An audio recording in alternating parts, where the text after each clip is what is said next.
So I just spent the past 1 hour, not 1 hour, actually maybe even 3 hours, because this should be since like around 6 a.m.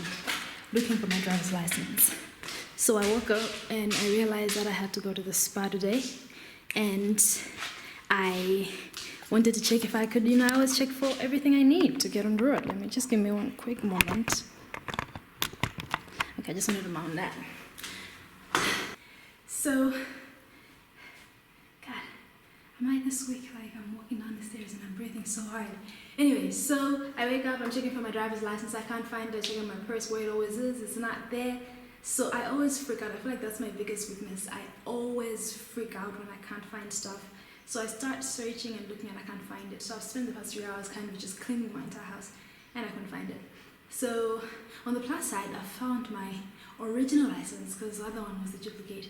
So I found my original license. So briefly, what happened was over a year ago when my sister was graduating, I went to the graduation and then I thought I lost my license. So I went to the road traffic and I told them I lost my license, then they gave me a duplicate. So I got back home and I found the other one and I realized, oh, I had both. Then eventually I ended up losing the original one, which means I only had the duplicate one. So clearly losing license is a thing for me. So I lost that one and I think it was lost for months, if not a whole year. It was in my handbag, by the way. I just found it now when I was cleaning because I'm like, I need to search for it. And in my head, I was like, if I can't find the one that I have now, let me find the other one. And I always knew it was in one of my handbags, but I just didn't know which exact one. So I went back in my handbags. I searched through them and I found it. It was there this whole time. And then my helper, so I didn't check my car today. My helper always cleans my car in the morning. So when I asked her, she said, no, I cleaned the car, I didn't see it. And I guess it was because it was on the side of, and that's why I found the first one, by the way, when I thought I'd lost it. It was on the side of a chair, so I found it there, and now my world is feeling back in order. But that means that I've lost 3 hours of my day, and I have to write a keynote because I'll be delivering a keynote at, well, that time 11 in Nigeria, but in Malawi it's going to be 12. I think it's going to be almost 12:40 when I deliver that keynote. And I have to leave for Selima. By the way, I live by the roadside, so you're always going to hear cars like moving by. It's like the most amazing thing because you live so close to the road and you like can get anywhere so quickly, but the noise, my god, is horrible. So anyway, yeah, I had to write a keynote. I woke up, I was going to do that, but I've lost 3 hours. I was supposed to be in the spa getting a massage right now. I'm not going to be able to do that. After I deliver that keynote at 2 p.m, I'm leaving with my friend Rue to go to Salima. So initially I had planned that I would take us to location, but I need some help with camera work, I need some help with filming, so I can't do it all by myself, and I could use a friend. Before I take my solo vacation, maybe it's good to take a vacation. So I'm actually excited about this. Ruth didn't want to go on a vacation again, like with a friend. So I'm actually excited because I think the last time she went, she wasn't happy, so she wanted to do vacations like from here on. She's like my goals when it comes to vacations, because actually the first time I met Ruth, the girl I'm going to be with, she's very private, so I don't know if she's going to accept to be in this vlog or in my travel vlog next. I don't know if I'm going to separate the two. So Rue is a very private person, but the first time I met her, actually, I was flying to Rwanda and she was flying to Dubai, and she knew me because she follows me on social media. I didn't know her, so she said hi. I said hi back. I was filming and stuff, vlogging. So eventually, like, I think way later, we started chatting on my Instagram and we became friends, and we've been really good friends since. So if she consents to appearing in my vlog, you'll get to see her, if maybe in this one or in the next travel one, because I think I'm going to separate them.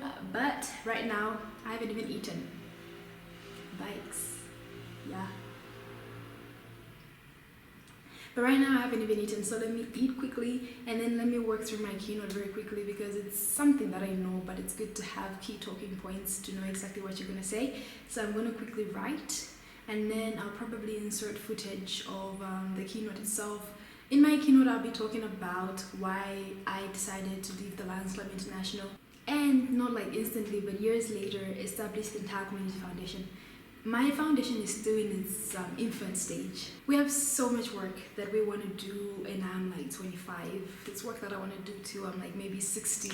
So we still have 35 years of work in us, and I'm excited for that journey. Right now it's about establishing who we are, establishing our voice.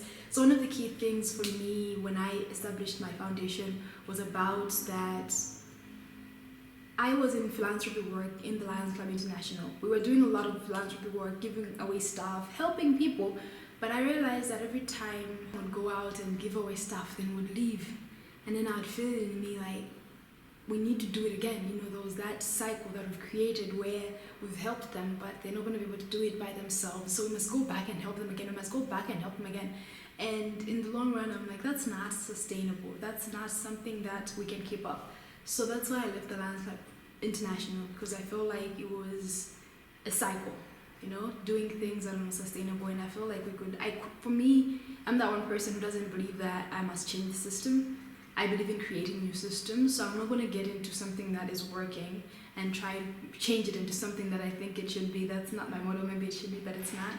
So that's how I established Ntha Foundation. We believe in giving people sustainable skills. So instead of giving you the fish, we want to teach you how to fish. We want to give you sustainable skills that you're going to be able to use, so that even long after we're gone, you're still able to continue fending for yourself. That way we don't need to come back. That if we help you once, we've helped you for a lifetime. So let me have my breakfast, and then let me quickly write my keynote, just some talking points. Then I think I'm actually going to go back to the spa and get a massage.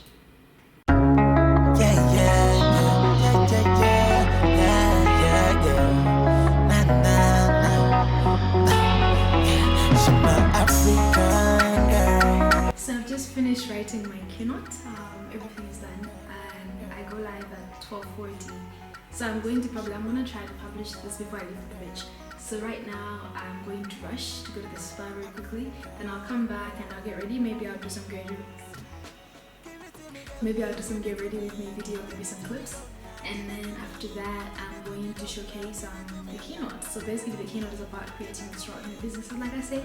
So the two things that I wrote about was about creating social enterprises, so social entrepreneurship, and how the idea of philanthropy as a way doesn't really work for Africans, how we need to focus on creating a sustainable Africa and amassing wealth for ourselves before we can even consider giving back.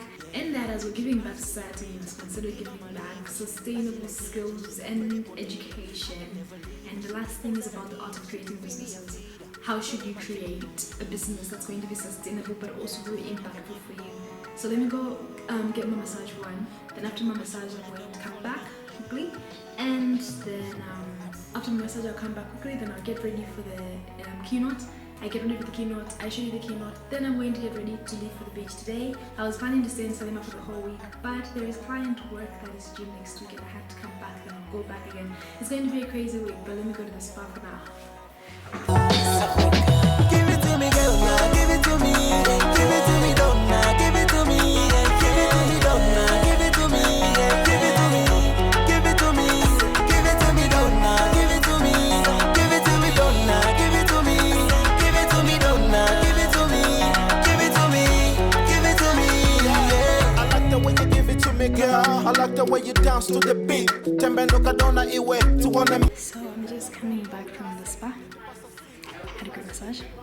But right now I need to get ready, and the meeting is already ongoing because I kind of set the Zoom to get when it's going. So I'm going to go quickly get ready because my speaking slot should be in about the next 20 minutes. So I have 20 minutes to get ready.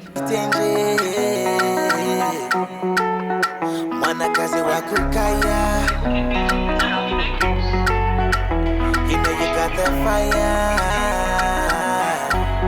I see, she my African girl. My African girl. She my African girl. My African girl.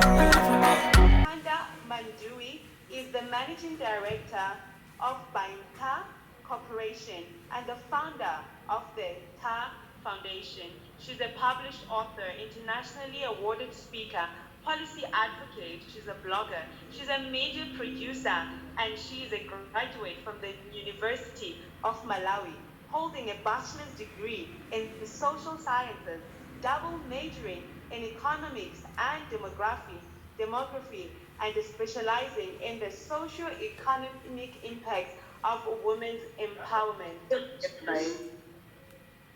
Please help me welcome Nthanda, turning ordinary ideas into extraordinary business opportunities. Nthanda, over to you, ma'am. Thank you so much. I hope my internet connection will be stable. If it's not, please feel free to let me know if you're losing me. Thank you so much for having me. I'm so honored to be here. My name, as introduced, is Nthanda. I'm a social entrepreneur from Malawi. So when I was invited to speak on this, ultimately I thought, why not speak about my own business? When you talk about turning ordinary ideas into extraordinary business opportunities, I feel like that's where I am. So I think I can start by saying that I recently resigned from my job. I was a civil servant, a public officer. I worked with the Malawi Revenue Authority for the past, I think going close to 3 years. So about 3 years ago, I established my foundation.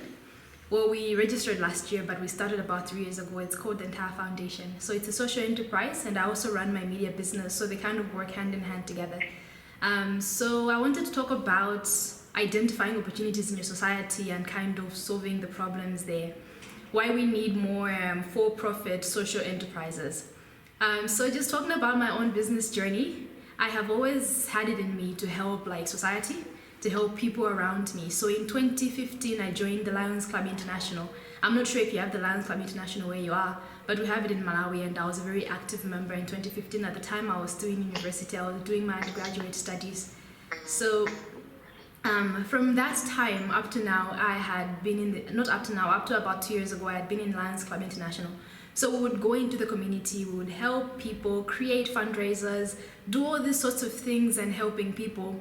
But after a good while, I felt like we weren't doing enough, because I'm like, every time we come back to the people, so we donate, for example, maize, maybe we fix a hospital or we do something, especially for the spaces where we're helping individuals. I felt that every time, that means if I help you now, if we bring maize now, it means after 3 months, we must also come again and bring you maize again. And every time it would make us feel good, but I felt like it was very temporal and it was not sustainable. And I started to think of how that kind of giving aid's also our way of aid dependency in our community. So we're so dependent on donor aid, we're always dependent on getting grants, we're not really moving forward. And that got me thinking about philanthropy in general, that those of us that have benefited, that have had opportunities in life, we're able to give back to society, but is there a better way to give back? And that's how I established Ntha Foundation. So in summary, the Ntha Foundation is an education trust. So we're not a non-profit. We are a for-profit organization, and that's something that I also want to talk about. When we're creating organizations, there's going to be purely for-profit organizations, and there are some who are non-profit, but in the middle of that comes social enterprises, and that's something that I think that Africa needs more of, because we need to help ourselves. We need to stop looking to donors. We need to stop looking outside to say who can help us and start helping ourselves. So our education trust basically says we're going to give to people, but what we're giving them is skills, sustainable skills that they can use themselves, so that when we're gone, they're still able to use those skills. And that means that they're not dependent on us. That means that they're able to create businesses and organizations of their own, and within, as the time that they spend with us, they're able to create products that we monetize. So as an organization, we're monetizing our products and we're growing what we have to grow. We're offering education, we're getting some creativity back, we're monetizing that, we're growing our business, but also in the long run, we're helping people create businesses for themselves and giving them the mentorship and the resources that they need. So in my opinion, that's applied to philanthropy. Philanthropy is just that I'm hoarding all the wealth to myself, and now when I feel like it, I'll give you some of it. I give you some money, but money is not sustainable. What you can give somebody, the best thing that you can give somebody is an education and some skills. So I think, looking to that, I think that's so important when we're building Africa. Beyond just building ourselves, we must help other people gain skills. We must help other people gain an education, So when you're creating a business, you can have two goals. Ultimately, one, you can be purely for profit, as I said, or you can try to help the society around you. So when you think of purely for profit and purely non-profit, they're like two polar opposites. But social entrepreneurship kind of comes in the middle, where you're able to do both. You're making profits, but at the same time, you're helping your society, and not helping your society by giving them money or perishables. You're giving them skills and an education that they'll be able to use long after you're gone, and that is so important. So I feel like in social entrepreneurship, we must always try to give people things that are sustainable. So getting to my next point, and I think this is my last point. I speak very fast, so I might not take up the whole 20 minutes. Now I want to talk about the art of creating businesses. I have two businesses, Ntha Media, which has been running for 7 years since I was in university, and I have just recently established the Ntha Foundation, which is more for the giving back. So when you're creating a business, I think most of us, I don't know about your countries, but when it comes to Malawi, growing up, our family is really only worried about what is the next person doing and what is working out for them. So if the next family is making fritters, if they're making frizzers, if they're selling clothes and it's working, I also want to sell clothes. I also want to do that because it's working for them. It's tried and tested. But when you want to be an entrepreneur, you actually want to solve problems. So I want you to look into your society, okay? So how to create a successful business, and this is going to be foolproof, is that first, you must look into your community and identify a problem in your community. What is everybody missing? Or at least what is a huge number of people missing? What problem can you solve? Then when you look at that problem and you can offer a solution to that, you're kind of creating a business. So there is a problem and you identify a solution. So here's a solution that I'm offering here. Okay, the solution has been offered. Now the next thing is understanding that can this solution be monetized? Are people willing to pay for this solution? If not people directly, is the government or are there donors willing to pay for this? But at least you're able to identify that this is a real gap in community and it must be solved. If you identified a good problem and if you offer a good solution, then you kind of have a business model, and that's a great one in social entrepreneurship. So I think if you're looking to do social entrepreneurship, I would say look around you. As Africa, we are full of problems. We always talk we're poor, we're hungry, we're this, we're that. But how can you solve that problem to want to make some money for yourself? And secondly, then give back to the society, give back to the community, and benefit the people around you. So look around your community and find the problems that you can solve in your society. As Africa, we have an abundance of problems. Find problems, solve them, and eventually you get to make some money for yourself, but at the same time building an Africa that we are saving. We're not looking to international donors to come to us and save Africa for us, to save the people, but at the same time also keeping in mind that you're not giving people perishables, you're giving people sustainable skills that they're going to use way before, after you're gone. So yeah, that's briefly what I had prepared around turning ordinary ideas into brilliant business opportunities. So I hope you learned something, and once again, thank you so much for having me. A round of applause for Nthanda. Please unmute yourself and give her a round of applause. Yay. Nice. All right, thank you so much for that wonderful inspiration. Thank you very, very much. Thank you. Thank you. Zoom Master, please help me to mute everybody. Thank you. Oh my God, all done. So now I must get ready. Thank you very to much. go to the beach. Please help me But this to mute went well. I'm everybody. happy about it. Madam Zoom I Master. got ready while the conference was going on, so now it's time to get ready for the beach because Rue is going to be here any moment. Wow. So I think quickly before I go to get ready, I just want to sign out. Thank you so much for watching. If you like the content, please feel free to like, subscribe, and comment. I'll be seeing you very soon. Follow me on social media, don't forget that. Follow me on social media. I'll be seeing you very soon. Stay kind.